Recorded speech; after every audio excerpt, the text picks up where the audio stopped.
Geocachamaniacs.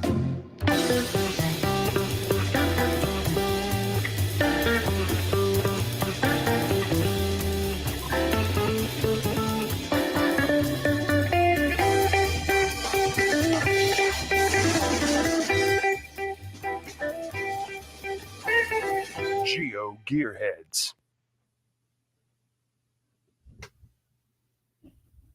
Hello there. Was I invading your personal space? No, but I was having click errors. Ooh. You got to be able to click. You might have to change batteries in your mouse. Yeah, I actually got a wireless trackpad, but I think that's what's going on. I figured the clicking on the trackpad is quieter than the clicking on the mouse. Clicking, the double clicking, that bit on the floor. You really do know your computers, don't you? Well, and then when I had the corded mouse for doing the show, I kept knocking it off the desk trying to get to stuff. So Daryl.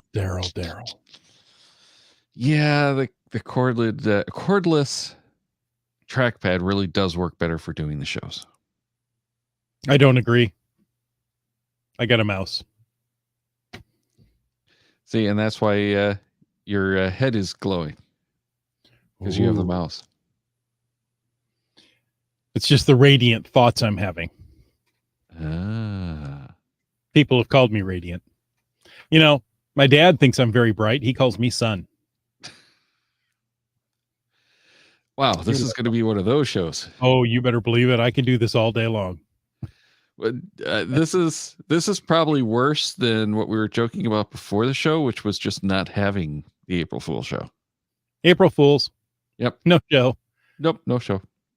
Well, but Daryl texted me that just minutes before we were supposed to get set up. He goes, "Oh, surprise, no show." I'm like, "What? No, I don't believe you." Yeah, this is actually episode 42, and we are in fact going to do our Foolish Casher show. So did you say 482 or 42? 482.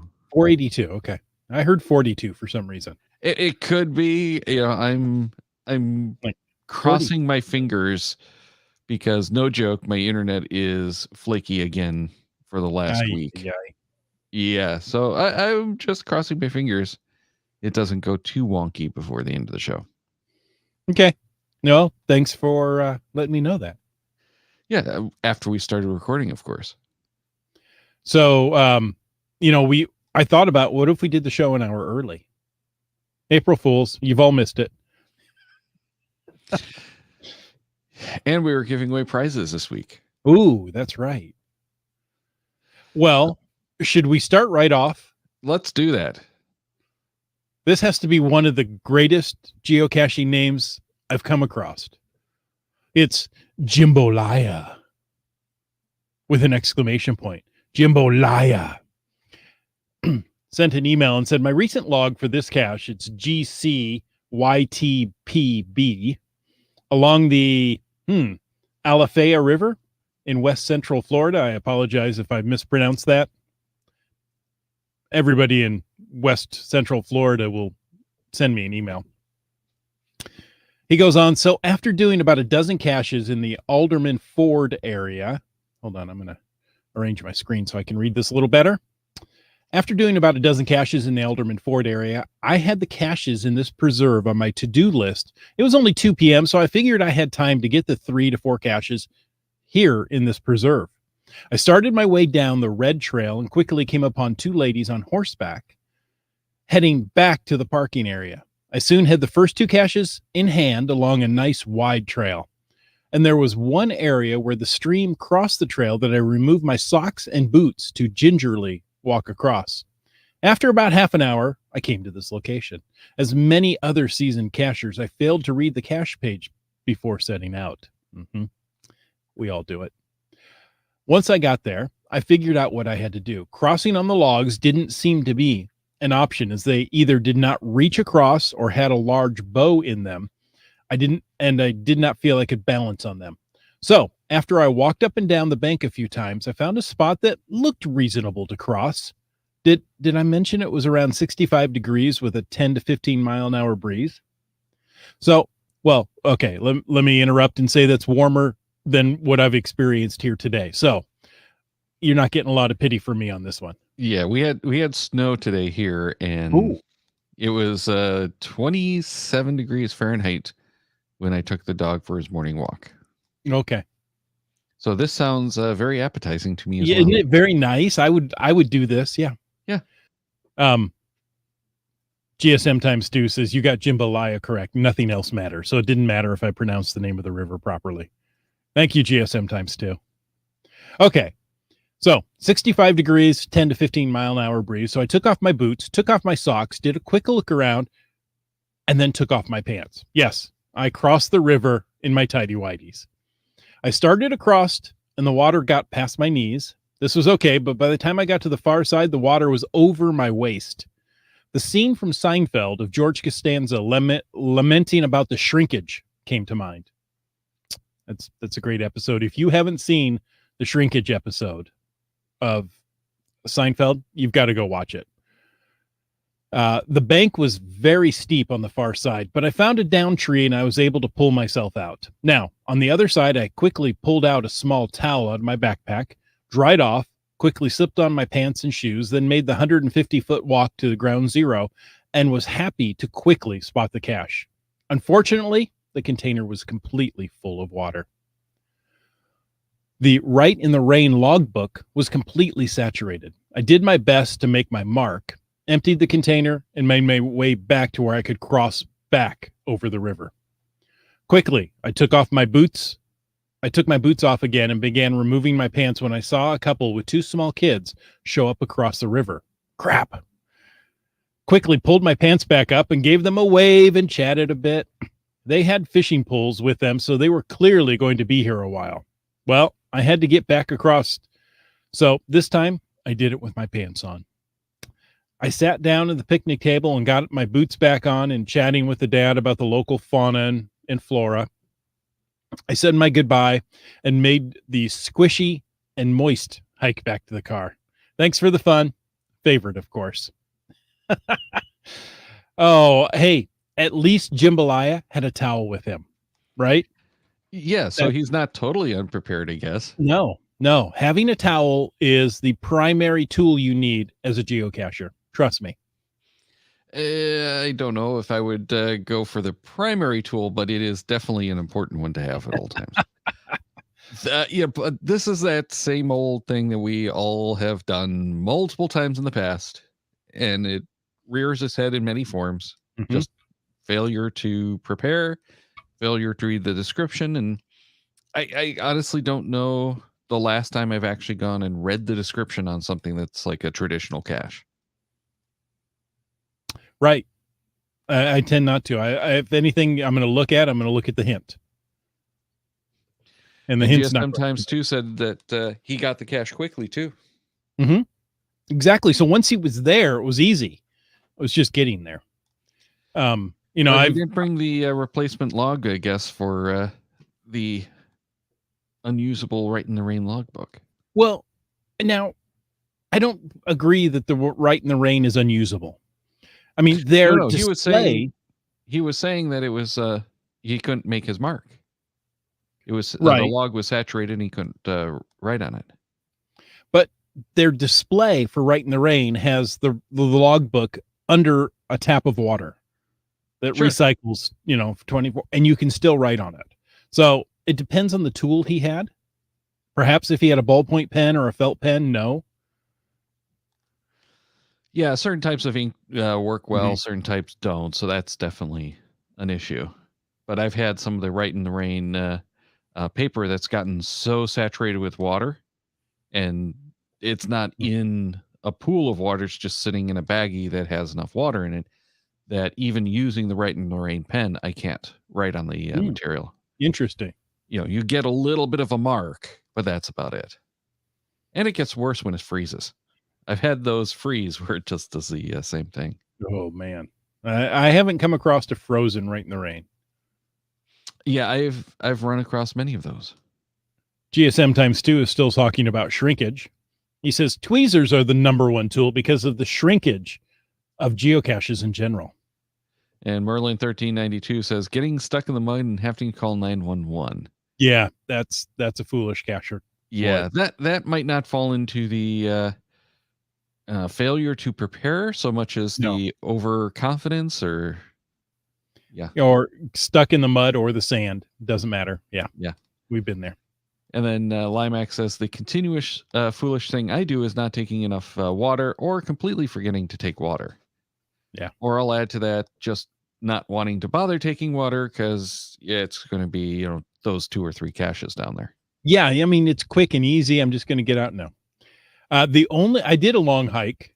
I've done several, but one time where I ran out of water on the way back, I didn't bring enough. And boy, I was starting to feel it.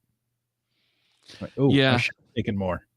Well, and we did a caching run this last weekend that was literally just let's go see what we can find.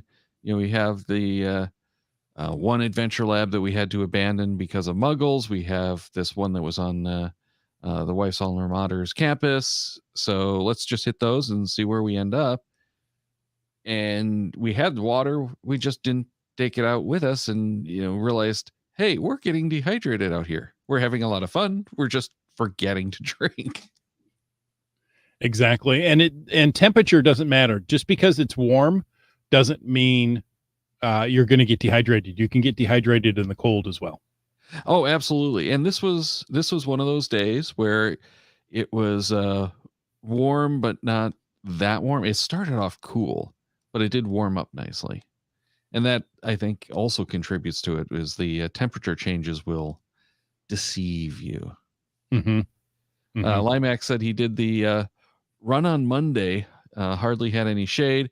I did have water in the car for hydration, but I didn't take it with me. Yeah. I believe that was his birthday run. Happy birthday, Limax. So, yeah, failure to prepare. And, the one more itis does tend to get you. Oh, and MC3 Cast says wind chill can as well. Yeah. Or just wind will dehydrate you. Heavy winds, even if it's warm winds. A warm wind blowing and the stars are out. I should write songs. Anyway. I think that's a bad idea. Oh. Okay. Shall we move on to our next one? Yeah. How do you pronounce his name? Before we get into that, we did mention that we have some trackables that we're giving away this time to those who wrote in. And I had 5 that I came up with. Easter themed trackables that we're going to give away today. And we only got 4 stories to use on the show.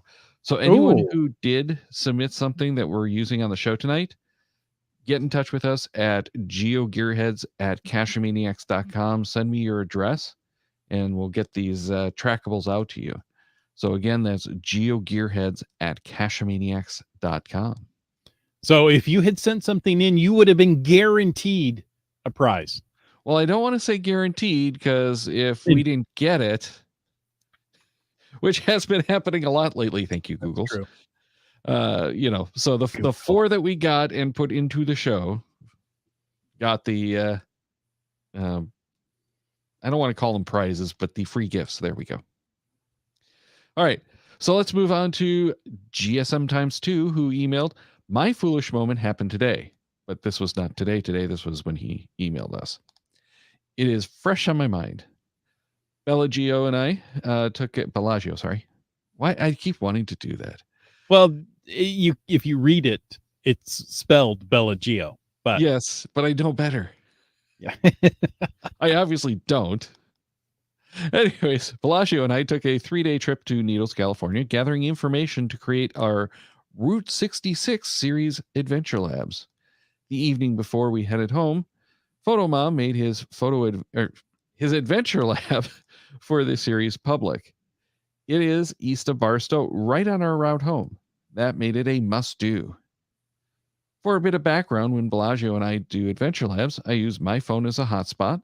Then she uses another phone, her phone.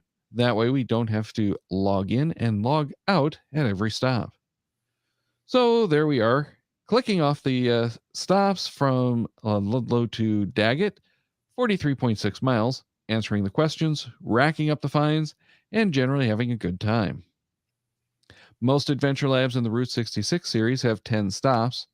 After we finish the 10th stop, get our congratulatory message, and write our quick 5-star more later message. I looked to see if we were the first ones to complete the adventure lab. Bella Geo's log is there. Mine is not. I'm baffled. I check again. Nope, mine is not there. That is when I see Bellagio is signed into both phones. Of course, when I log into my account, I get the proverbial start message. I have not completed a single stage.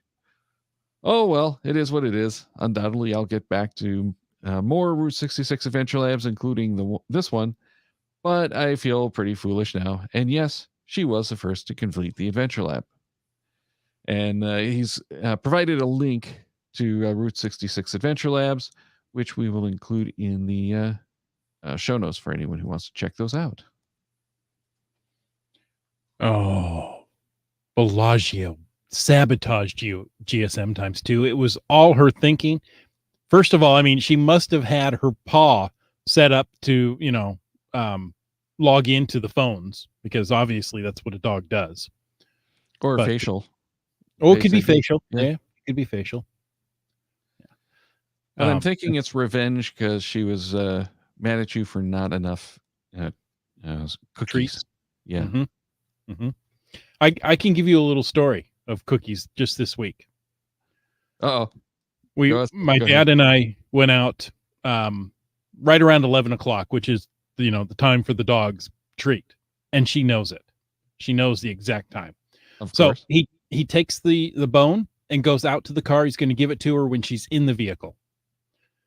And he stopped on the deck and pointed at something, and she jumped up to his hand to, is that it? I want it now. I want it now. She's completely focused on this cookie.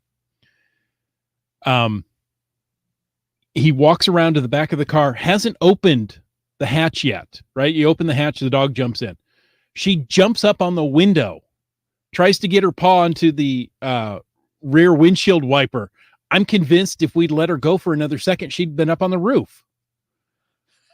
Like, what are you doing, dog? I reached up, grabbed her, held her. Wait, my dad opened the back of the car, and then I put her in there and gave her bone. But she was out of control. Wow. So, the back is like eye level. So she jumped up, 5.5, 6 feet up in the air to get this bone. Like, that's more calories than you're going to get out of the thing, dog. Yes, but that doesn't matter. It's the excitement of the treat. I've been a good girl. I want my bone. I want my bone. Silly dogs.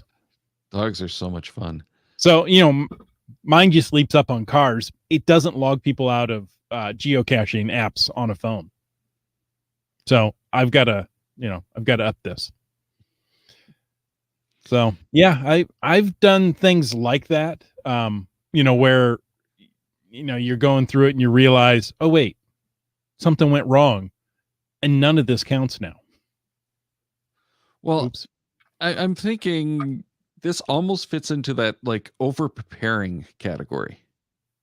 Because you'll prepare, you'll do everything, and then you forget to check one step, and all of that preparation is for naught. Mm-hmm. So sometimes it's just better off to do it on site.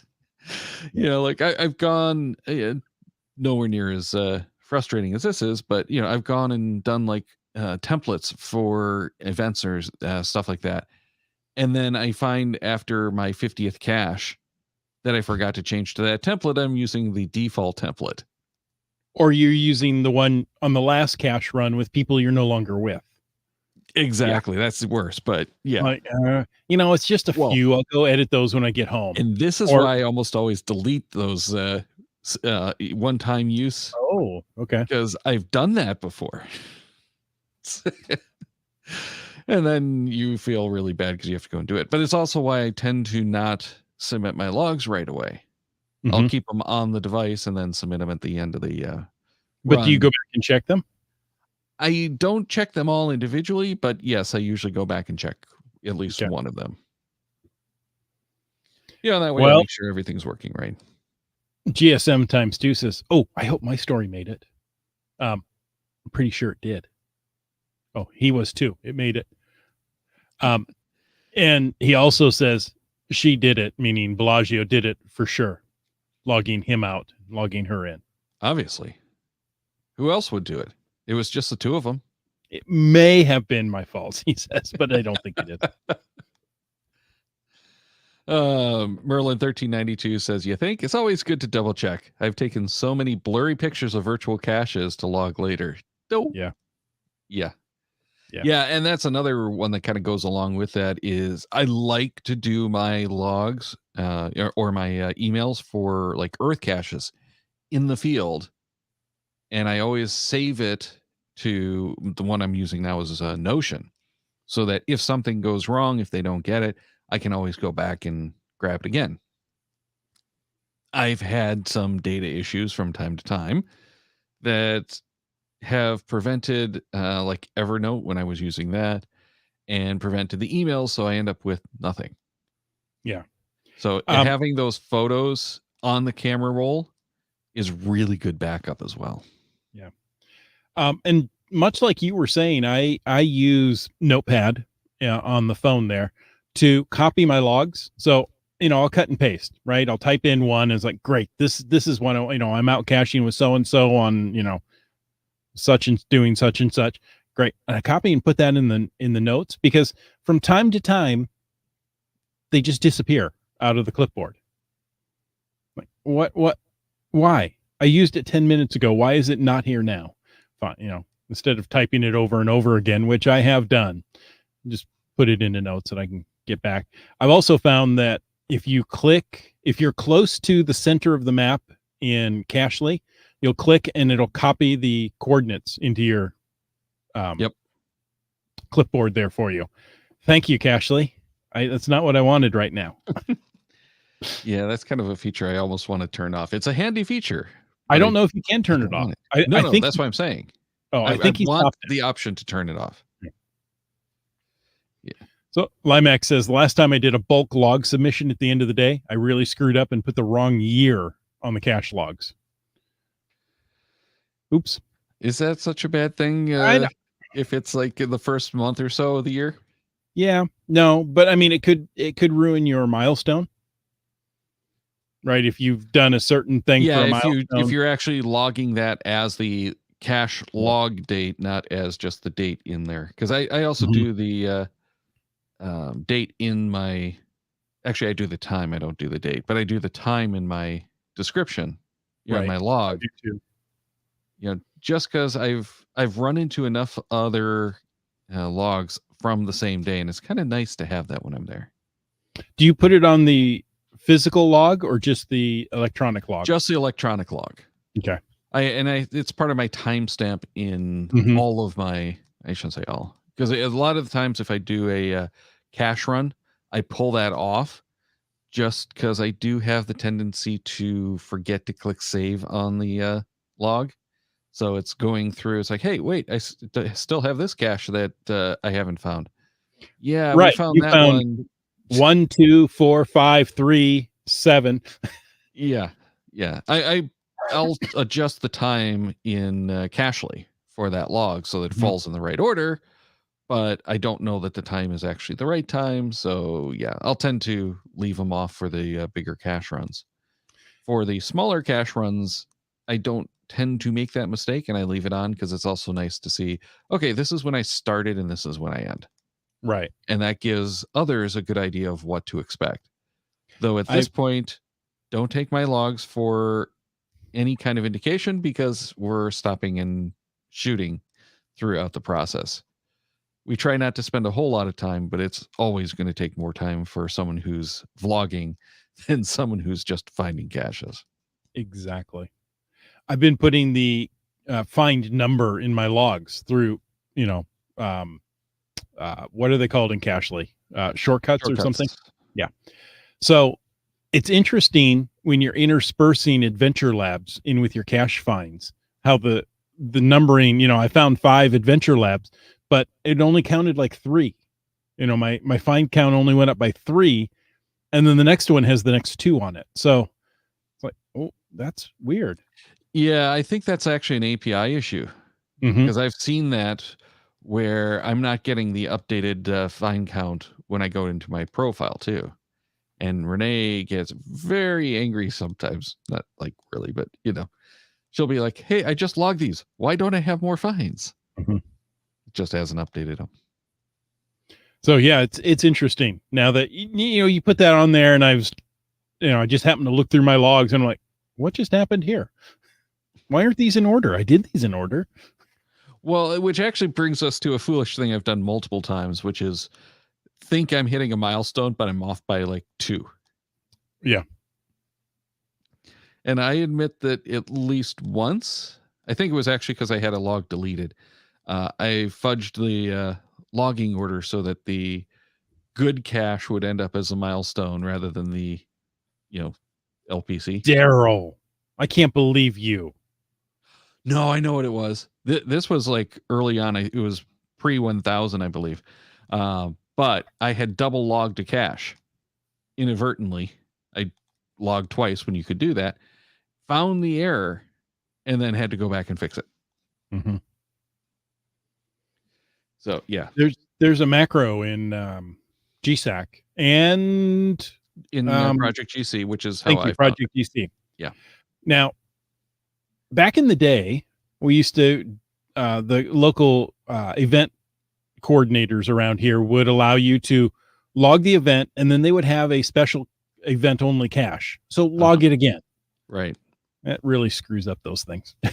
Yeah. Well, and I had some of those as well that I cleaned up, and that threw off my numbers. But yeah, you can on geocaching.com's stats lock your milestones, which I always do now because that's screwed me up a few times.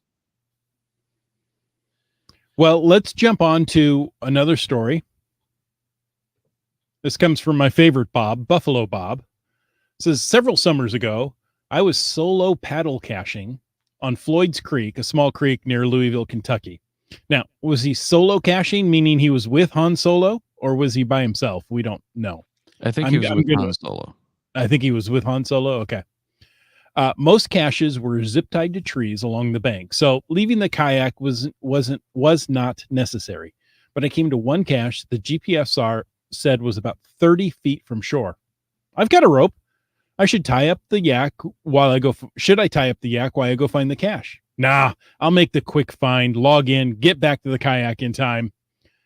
Quick find, check. Logged in, check. Back to the kayak. Where's the kayak? Oh, there it is, floating down the creek. What a fool I am.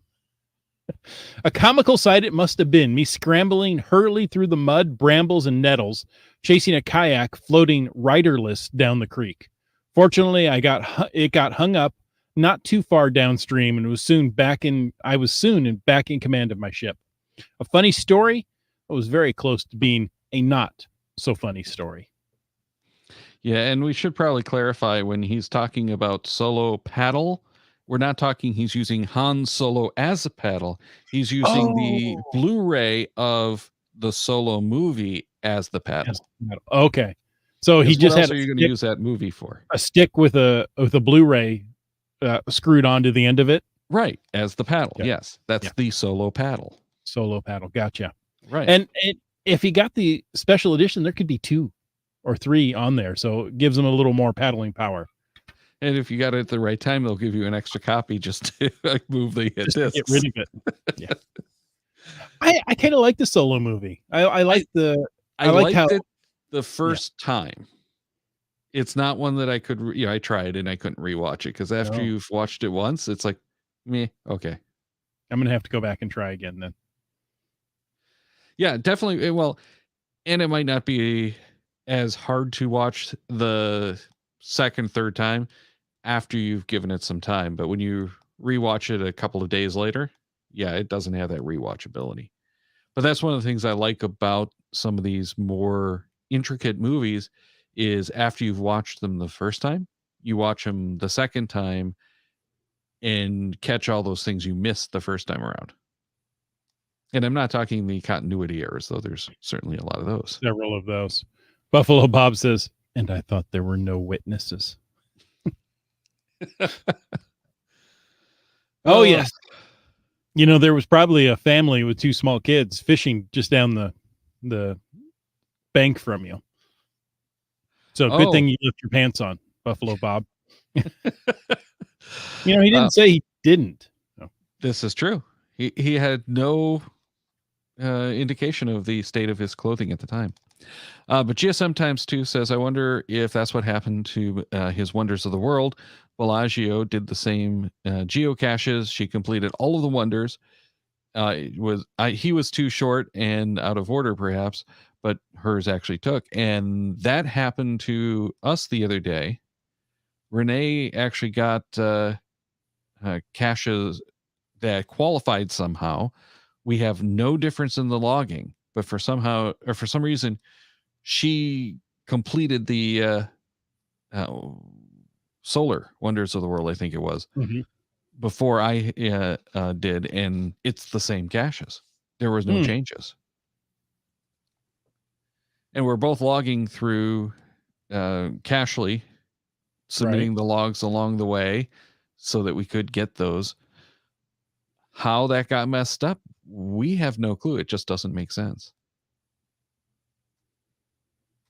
I wonder if Buffalo Bob in his kayak could do the Kessel Run in under 12 parsecs. But MC3 Cat says, a Wookiee in a kayak. Now that would be a sight, and that Wookiee might be able to do it. Ooh. You know, in a kayak race, I always found you let the Wookiee win. Generally, that's a good idea. Yeah. Merlin1392 says there are always people around when something silly happens. I'm going to amend that, and you don't want them there. If something silly happens and you want them there, they're never there. No. You got that on film, right? No. Film. That's funny. Nobody uses film. I'm thinking when you slide down that cliff and could use someone to help get you back up. GSM Times 2 suggests maybe it's gender discrimination on the part of GCHQ.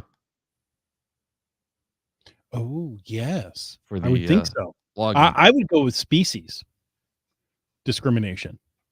You know, discriminating against the human and not the canine. Well, but it happened to my wife as well. Oh, in that case. And I at least like to think we're the same species. I might be wrong. Oh, no, she's far more evolved than you are. So I'm still the ape? Yeah. Okay.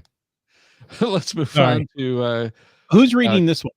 Well, actually, you know what? I'm going to let you read it just in case my internet goes wonky. And I can't pronounce the name. Anyway. I was going to say, so there's probably long words in here, aren't there? Okay. I would say not so many long words. This is from CourseCat via email. In a trip back in 2019, back in the days when we were allowed to go on large trips. Yeah, I remember those days. The before times, they were nice. I visited a cache that had a lot of favorite points. As I approached the location, along with 2 other cachers, we found a box that we could open. Inside was an instruction that the log was within reach of this rope that we found in the box. As the rope was both very well used, and had some knots on it, we used a whole lot of time trying to get the right length of rope and checking every single possibility for finding the log within the perimeter of that rope.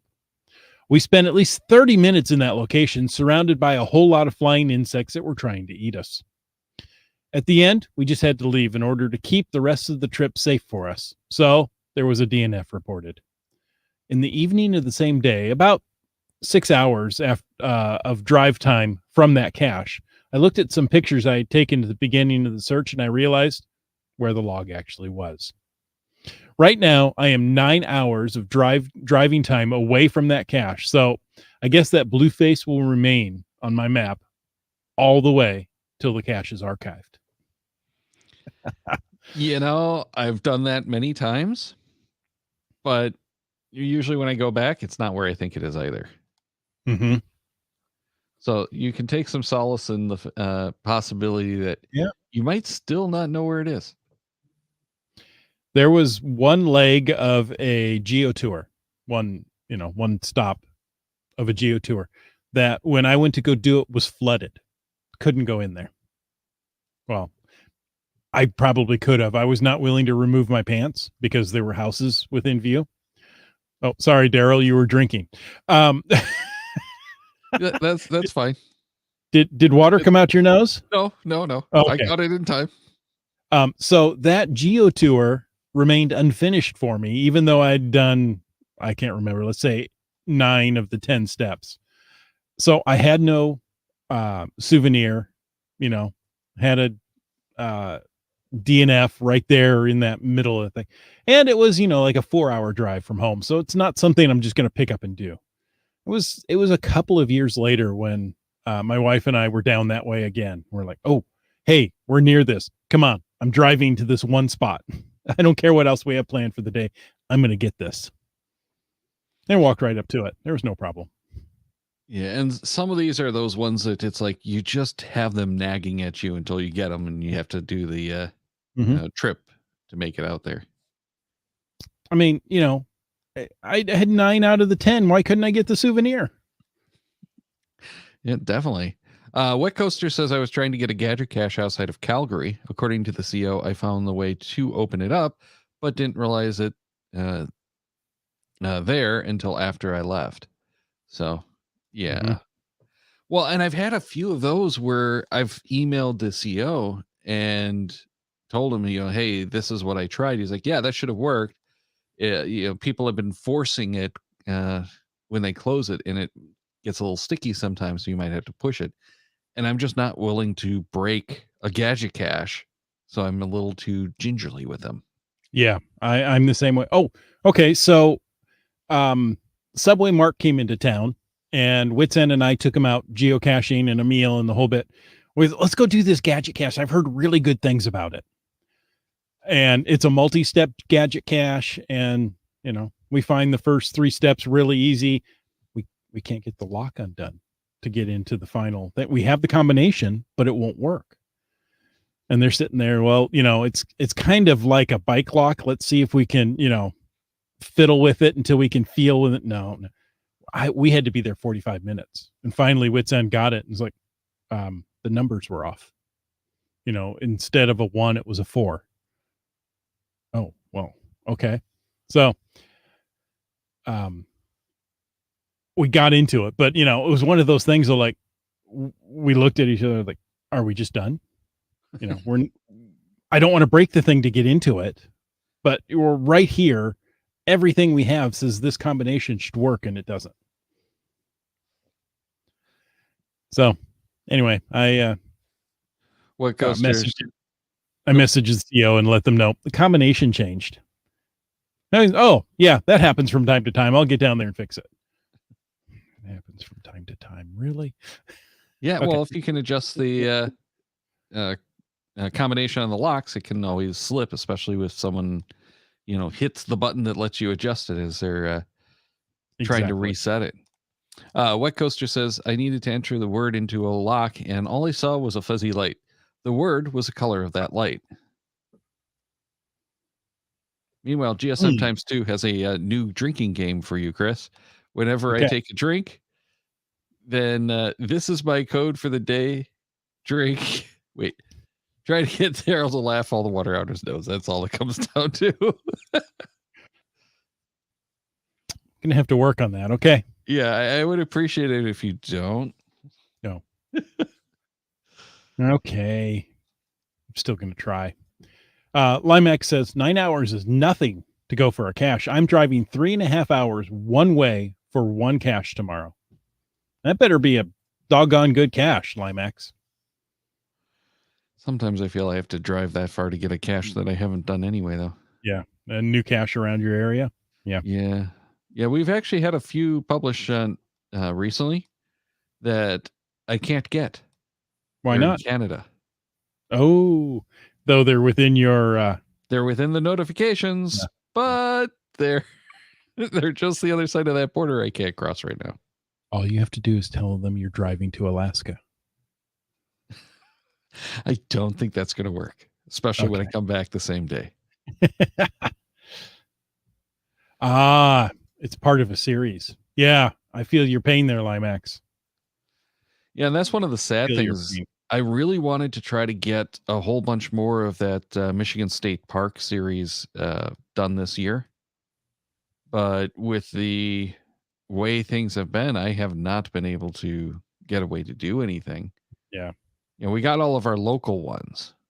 So it's only those longer ones, and just doing those drives, especially when you couldn't get out to the rest areas and whatnot. Yeah. Mm-hmm. Or I shouldn't say rest areas, because I think most of the rest areas were still open. I think they were. We've just opened up to phase 3 here in Washington State. So that means something in the schemes of things. I'm just not sure what it is.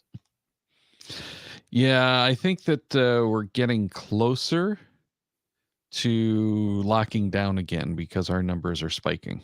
Mm-hmm. And they haven't said why. But I do suspect that it's partly the problem. And, we've got another one of the positive test scares at the office. So the office got shut down and everything. I went in to get tested, and they told me, no, you can't get tested. You have to wait 4 days now after your last possible exposure, or you show symptoms, before they will test you, because they've had so many false negatives because people were going in and getting tested and trusting, the tests, which makes sense. But it's like, I can't do anything. I'm on quarantine until Sunday when I can get a test, which hopefully I can get a test because it's Easter Sunday, and I don't know if anyone's going to be testing. I don't think anything would be open. Yeah, I don't know yet. Medical usually is, but I'm not sure if, I can just go to a clinic to get it. So they aren't even taking appointments past Saturday right now. So I don't know. Yeah, this can't be over soon enough, and I want my vaccine. So when, I don't know if I can find it. When I took my dad to go get his last shot. Uh-huh.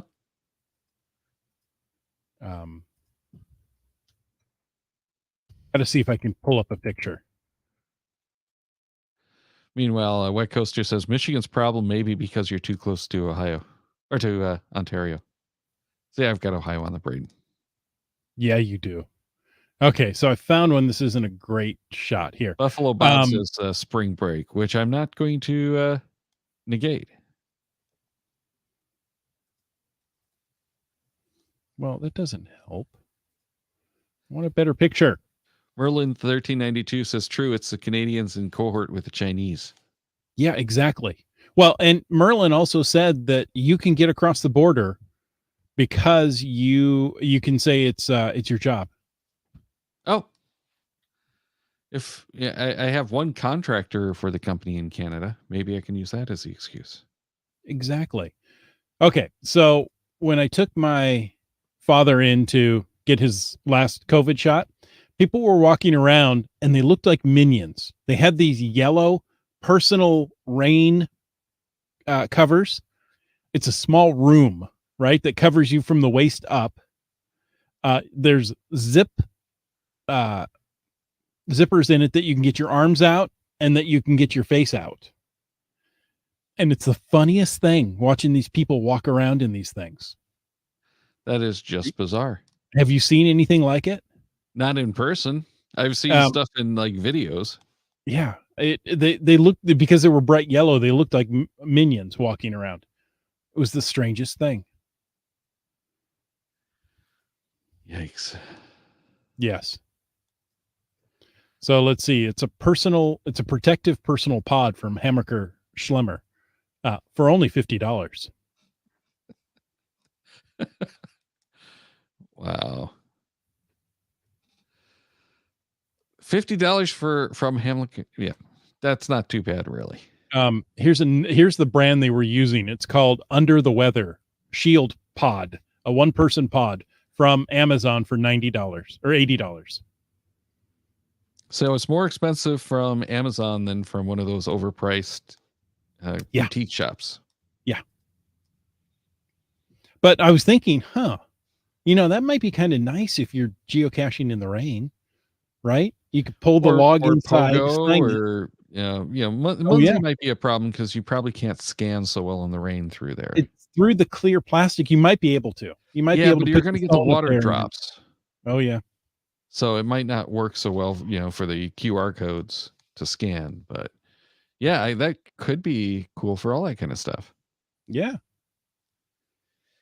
Yeah. You know what though? I think that's enough of foolish caching. Okay. I think it's a foolish idea to have those little personal protection pods. Hey. Well, yeah, we're done with the foolish caching. Now we're talking about foolish humans. It's true. Next week, we're talking about scuba caching. I don't think that's foolish. No, not at all. And the week after that is another randomized. It's CVI. There's so many I's there. So get your randomized thoughts in. We want your articles. We want your ideas of what to talk about for the April 15th show. I got it right. I got the right month. You did. And check the Cachemaniacs website at cachemaniacs.com for more on the Geo Gearheads, including show notes for this and all of our episodes.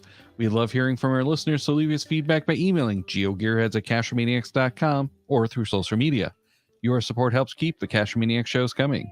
Please consider becoming a patron through the link on our website to support the Cachemaniacs shows. Geo Gearheads is produced by Chris Offenauer and Daryl Wanberg. This show is copyright 2021 by Daryl Wanberg. All rights reserved.